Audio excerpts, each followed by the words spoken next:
Je viens de tomber sur une vidéo d'une influenceuse, Moussoukhoun. Je pense que vous la connaissez tous, d'accord? Sa vidéo m'a beaucoup émue, sa vidéo m'a beaucoup parlé. Limite, je me suis sentie visée, d'accord? Donc, je me sentais en fait obligée de faire une vidéo à mon tour. Avant tout ça, j'aimerais bien d'abord présenter mes condoléances à la coach Amon Chic. J'aimerais lui présenter mes sincères condoléances. Je voulais le faire depuis, mais je n'osais pas. Pourquoi je n'osais pas? Parce que je ne voulais pas que les gens pensent que je n'étais pas sincère, je cherchais le buzz. Je ne voulais pas de ça.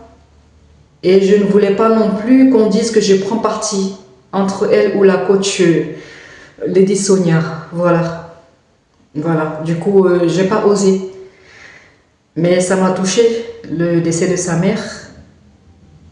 Parce que j'ai perdu ma mère aussi et je sais ce que c'est. D'accord? Donc je lui présente mes sincères condoléances, que la terre lui soit légère, que Dieu lui accorde le paradis. Je viens de voir la vidéo de Moussoukhoun qui était en larmes. D'accord? Elle expliquait sa situation. Elle était à bout. Parce qu'elle est en aventure, d'accord? Elle vit à l'extérieur de son pays. Et en fait, elle expliquait qu'elle avait beaucoup de proches qui sont décédés. Elle n'a pas pu être là pour eux. Et je me suis sentie visée. La vidéo m'a beaucoup touchée parce que j'ai aussi, en fait, je peux dire que j'ai vécu la même situation, d'accord? Parce qu'il faut savoir qu'en fait, que ça va faire 10 ans que voilà, je suis en Europe, d'accord? Et au début, j'ai fait 6 ans, je suis restée 6 ans. Je ne suis pas retournée en Afrique à cause des problèmes de moyens, d'accord? Pareil comme elle, on entendait tout le temps des décès. Il y a telle personne qui est décédée, il y a telle personne qui est malade, il y a ceci, il y a cela. Et tu es tellement impuissante, tu es tellement loin que tu peux rien faire. Tu peux juste subir de loin et encaisser. D'accord? Jusqu'au jour où j'ai appris que ma mère, elle était malade. Il faut savoir que j'étais très proche de ma mère. D'accord? J'étais très proche de ma mère. Au point où jusqu'à mes 21 ans, je dormais avec. En Afrique, c'est quelque chose de courant, d'accord? C'est pas comme en Europe où tu as 18 ans, voilà, tu as ta chambre à part, limite tu as ton appart à part, c'est pas pareil. Et ouais, j'étais proche d'elle, malgré le fait que j'étais proche d'elle, on s'entendait pas trop, voilà. Elle c'était un ange et moi c'était le contraire. J'ai toujours été une femme rebelle, qui ne se laisse pas faire. Dure, oui. Et elle, en fait, elle et moi, c'était vraiment le contraire, tu vois. Et du coup, à chaque fois, je subissais des insultes et tout ça, mais c'est pas pour autant que, à chaque fois qu'elle devait partir quelque part, après c'était moi la dernière, elle me prenait tout le temps, je partais tout le temps avec elle, d'accord? Du coup, j'étais vraiment proche de ma mère, jusqu'à ce que je me détache d'elle, que je vienne en Europe. Et une fois en Europe, pendant près de 6 ans, je ne suis pas retournée, je ne l'ai pas vue. Près de 6 ans, en fait, je l'ai envoyée juste sur WhatsApp, par téléphone, rien de plus. J'ai appris qu'elle était malade, mais gravement malade. Et en fait, là, je me sentais, en fait, parce que, comme elle le disait Moussoukhoun, je partais pas, c'est pas parce que je retournais pas, parce que il ne me manquait pas, non. Ma famille ne me manquait pas, non, ça n'a rien à voir. C'est parce que tu pars pas, tout simplement parce que tu n'as pas les moyens déjà. Pour le billet, tu n'as pas les moyens, de un.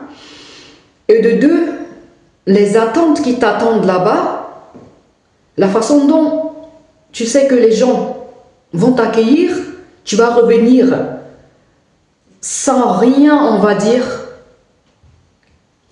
c'était trop. Pour moi, c'était pas possible. D'autant plus que j'ai fait toutes ces années sans repartir.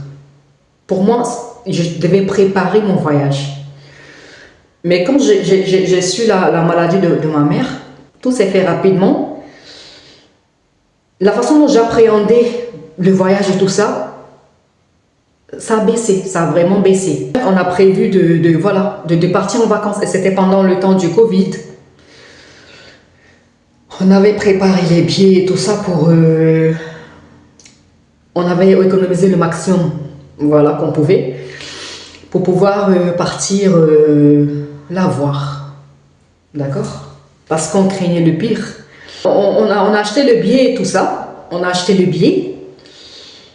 Et une fois qu'on a acheté le billet et tout ça, pendant près de plusieurs mois, en fait, on a économisé. Une fois que le billet a été acheté, pendant tout ce temps, je conversais avec elle au téléphone et tout ça. Et mes soeurs me donnaient des nouvelles de sa maladie, comment ça a évolué. Elle aussi, je lui parlais et tout. Et jusqu'au jour où ma soeur m'a fait comprendre que le médecin leur a dit que c'était en fait... Voilà, il n'y avait plus espoir. D'accord? Et du coup, ouais, on a précipité les choses. On a précipité les choses. On a réservé un vol. D'accord? Le jour du vol, on arrive à l'aéroport pour enregistrer les bagages et tout ça, c'est fermé. C'est fermé parce que voilà, c'était les Covid. Apparemment, voilà, ils enregistraient plus tôt, mais sauf que nous, on ne nous a pas prévenus. Voilà. Notre vol a été annulé. On est retourné à la maison. Je me suis mise en pleurs. Je me suis dit, voilà, ça y est, je ne vais pas voir ma mère. Je ne vais pas la voir, ça y est. Deuxième vol, ça a été annulé. J'ai compris qu'il y a quelque chose qui allait se passer. C'était pas possible, d'accord? Et la troisième fois, c'était le bon. Je suis arrivée un samedi. Je suis partie avec les enfants. Elle n'avait jamais vu mes enfants, d'accord? Il faut savoir que quand elle était malade, j'avais essayé de faire les papiers pour qu'elle vienne se soigner déjà, mais c'était pas possible. Le samedi, on est arrivé, le samedi. Le même jour du samedi, elle a piqué une crise. D'accord? Elle a piqué une crise et on l'a amenée à l'hôpital. On l'a hospitalisée à l'hôpital le même samedi, le même jour que je suis arrivée. Ok? Et je suis arrivée et mon frère, en fait, il me pressait.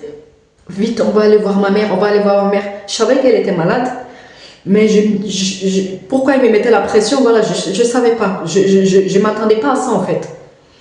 Je ne m'attendais pas à ça et du coup, on est parti à l'hôpital la nuit. Je suis allée la voir, elle était inconsciente. Ma soeur, elle m'a dit, c'est ma mère, c'est notre mère. Ça ne peut pas être notre mère. Ça ne peut pas être notre mère. En fait, je ne la reconnaissais même pas en fait. Déjà qu'elle n'ouvrait pas les yeux et je ne la reconnaissais pas. Je ne la reconnaissais pas du tout. Et je suis restée quelques instants bloquée en fait devant la porte. Et après, je suis avancée sur le lit et j'ai réussi à la caresser un tout petit peu sur sa joue et tout ça. Elle n'était pas consciente, hein, elle n'avait pas les yeux ouverts. Et j'ai pu la caresser un tout petit peu et j'ai pas pu lui faire un bisou quoi. J'ai pas pu rester. Je suis sortie de la salle et je me suis effondrée. J'ai pas pu rester plus longtemps. Et du coup, ouais, après je suis rentrée, mes soeurs, on est rentrés tous à la maison. D'accord? Le lendemain dimanche. D'accord? Mes soeurs devaient aller la voir. Moi, ils m'ont dit d'aller la voir, mais moi, je pouvais pas. J'avais pas la force de retourner là-bas, en fait, la voir. Je pouvais pas la revoir dans cet état-là. Je pouvais pas. Et du coup, le lundi matin, on nous appelle, on nous dit qu'elle est décédée.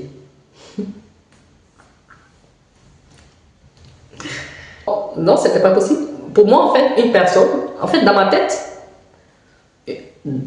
j'étais en colère, mais le pire, c'est que j'étais en colère contre elle. C'est ça le pire, en fait. J'étais en colère contre elle, parce que je me disais, moi, je me suis décarcassée, je suis venue jusqu'ici. D'accord? Je suis venue avec mes 2 enfants, elle n'a même pas pris le temps d'ouvrir les yeux, de me voir moi ou voir mes enfants, de les prendre dans ses bras, d'accord? Et j'étais en colère contre elle, j'étais en colère. Et je ne m'attendais pas du tout à ça, parce que je me dis, une personne, en fait, quand tu as souffert, parce que mon père il est décédé tôt, d'accord? Et elle nous a élevés, une femme battante, hein. Nombreux qu'on était, elle nous a tous élevés avec une bonne éducation. Une bonne éducation, mais une femme exceptionnelle en fait. Du coup, moi, dans ma tête, en fait, je me disais, non, elle ne peut pas mourir tant qu'elle n'a pas vu notre réussite, tant qu'elle n'a pas vécu un peu dans le bonheur. Pour moi, dans ma tête, c'était ça en fait. Elle ne pouvait pas partir tant que nous, on n'a pas réussi dans la vie et qu'on ne l'a pas comblé en fait. D'accord? Pour moi, tout ça, c'était impossible. C'était quelque chose qui n'était pas possible. Mais avec le fait que j'étais vraiment, j'étais vraiment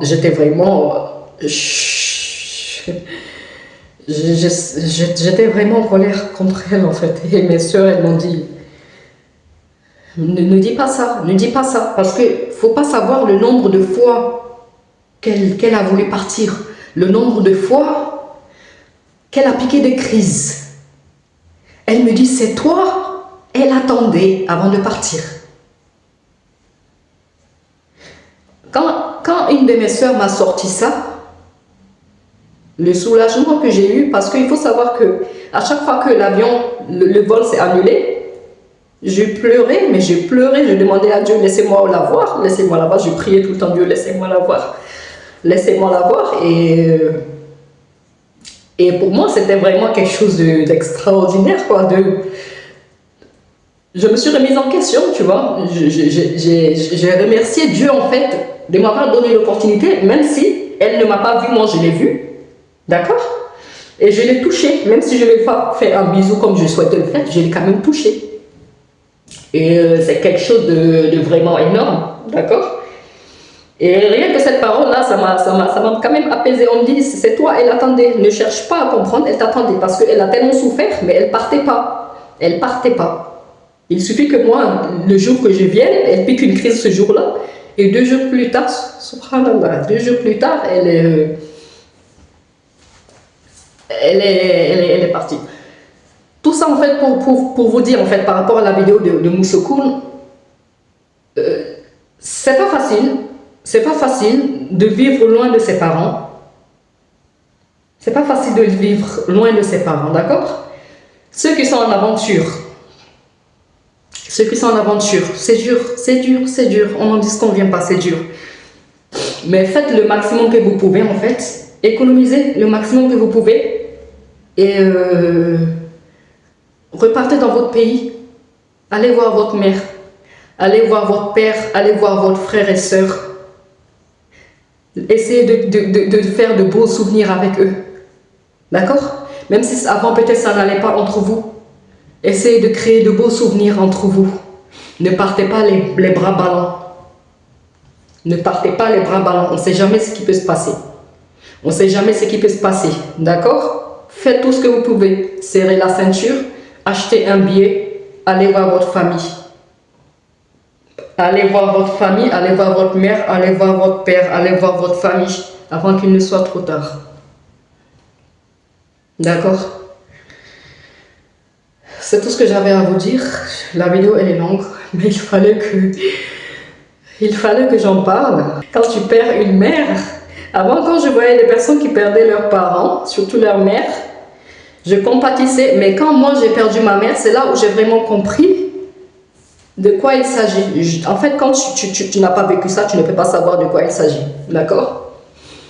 C'est pour ça, Ne tardez pas, ne tardez pas. Ce que Moussokone, elle a dit, c'est une réalité en fait, d'accord?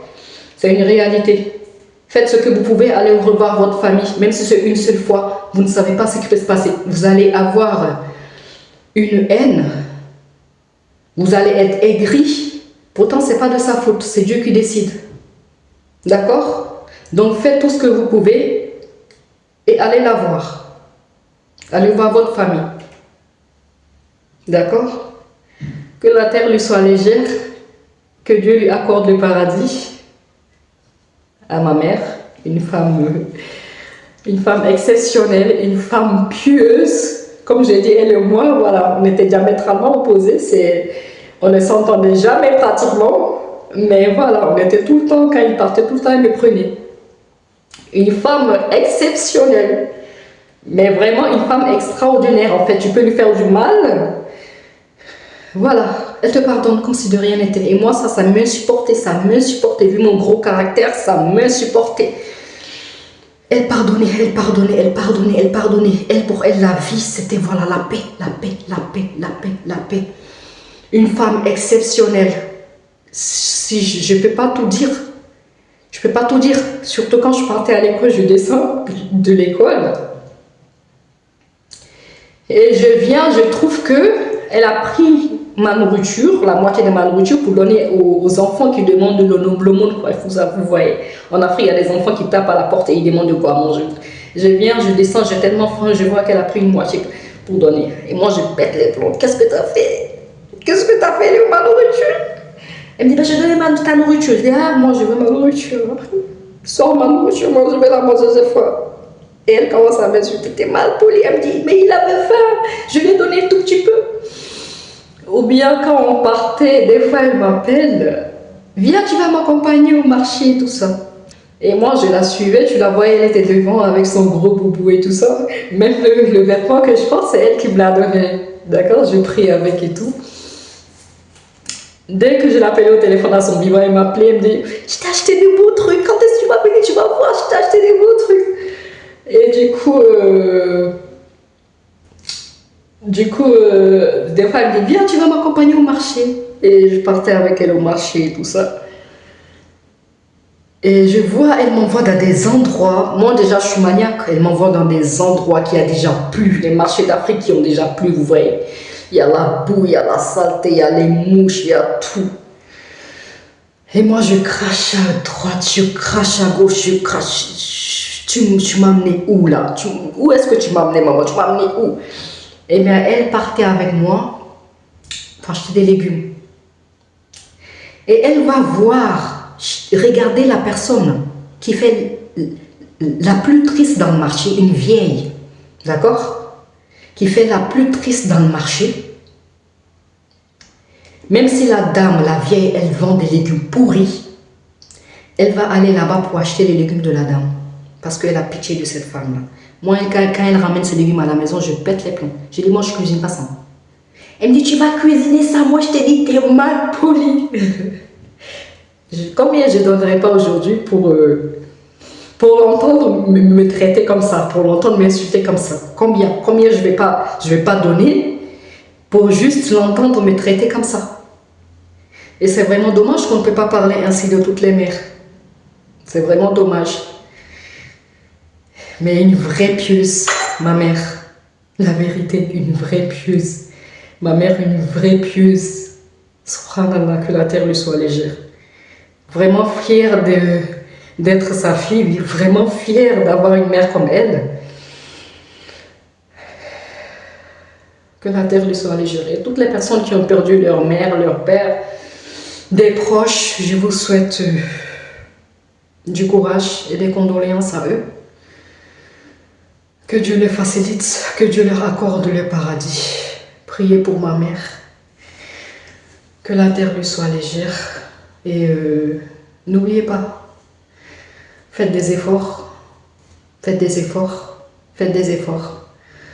Allez visiter vos parents. En Afrique, c'est très très important. Surtout si tu sais qu'ils sont malades. Tu entends qu'ils sont malades. Et tu te sens impuissante. Tu n'es même pas là, tu n'es même pas capable en fait d'être là, à leur côté, les soutenir. Tu n'es pas capable de prendre soin d'eux comme le fait tes sœurs là-bas, chacun son tour. Toi, tu n'as pas de tour en fait. Toi, limite, ce que tu sais faire, c'est juste envoyer un peu d'argent. Et encore, si tu en as. D'accord? Tout ça, c'est pas facile. C'est pas du tout facile. Ça joue énormément sur le moral. C'est très dur, c'est très compliqué. Mais après, d'autre part, tu essaies de te rassurer tout en disant que tout ce que Dieu fait est bon. Si peut-être aussi tu étais là auprès d'elle et la voir se dégrader, peut-être tu n'allais pas supporter. 21 minutes, j'espère que cette vidéo va passer sur TikTok. J'espère que TikTok va l'accepter. Ce qui est clair, c'est que j'ai parlé et ça va me soulager, j'en suis sûre. Et du courage à Moussokoun, vraiment beaucoup de courage à elle, vraiment beaucoup de courage à toi Moussokoun. Beaucoup de courage à la coach, à Manchik, que Dieu apaise votre cœur.